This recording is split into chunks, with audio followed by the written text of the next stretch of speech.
спешни мерки, каза още Штон. Според него е необходима действаща стратегия за енергетиката и активен енергиен борд, които да позволят... Хайде, качвай се горе и прави трап, трап, трап, трап, трап, трап. Трап, трап, браво! Трап, трап. Трап, трап. Трап, трап. Трап, трап. Браво на момчето! Като предпазна мярка срещу евентуално спиране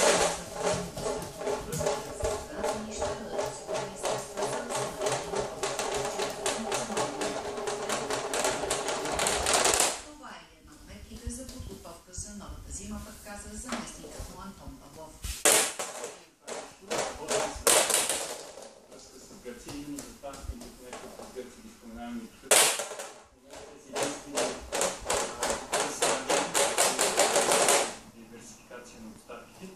Водещата тема на Уестингхаус и изграждането на седми блок на Експозото и министърът обясни, че това е голям и значим проект за цялата стойност. Хайде, качвай се и горе прави трап, трап с обръч.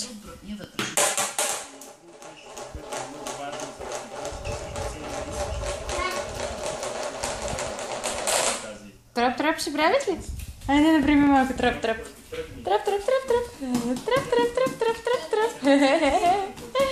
Браво на момчета! За да се види дали е изгоден този проект, е необходима анализ на Трап, трап, трап, трап. Трап, трап. както и други фактори. Браво! Трап, трап. Правителство ще трябва да вземе това решение. По отношение на Южен поток, министърът смята, че при неговата реализация рискът за държавата е много по-малко от този при Уестингхаус. Всички вярват в Южен поток и Русия, и България, и Европейския съюз. Въпросът според Штон е как този проект да отговори на европейските изисквания. Друг важен сектор – транспорта – няма